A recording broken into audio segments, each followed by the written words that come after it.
શનિવારે જે આ હાઈ વોલ્ટેજ ડ્રામા શરૂ થયો હતો અને એ પછી આખી બધી વાત સામે આવી હતી, માફ કરશો ગુરુવારે, અને એ પછી આ બધી વાત સામે આવી, એકબીજાને ચેલેન્જ આ તે પછી કોંગ્રેસ પણ એમાં વચ્ચે કૂદી પડી હતી. કોંગ્રેસના પણ ઘણા બધા નેતાઓ સામે આવ્યા, કેટલાક પૂર્વ ધારાસભ્ય, કેટલાક પ્રદેશ પ્રવક્તા, અને હવે હમણાં જ તાજું જ આમ આદમી પાર્ટીને અને ધારાસભ્ય પદને અલવિદા કહી ચૂકેલા ઉમેશ મકવાણા પણ મેદાનમાં આવ્યા છે અને એમનું કહેવું છે કે આમ આદમી પાર્ટી અને ભારતીય જનતા પાર્ટી બંને નાટક કરી રહ્યા છે.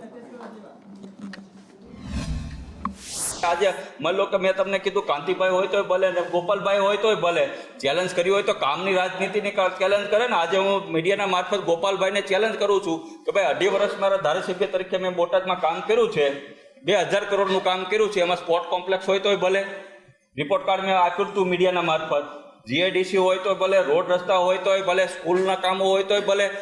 2.5 વર્ષની અંદર 2000 કરોડના કામો કર્યા છે. તો ગોપાલભાઈમાં તેવડ હોય તો વિસાવદરમાં 500 કરોડના કામ કરીને ઉમેશભાઈને ચેલેન્જ આપે ને, ચાલો હું ઉમેશભાઈની કરતાં વધુ કામ કરીએ, કોઈ એવી ચેલેન્જ આપો ને ભાઈ.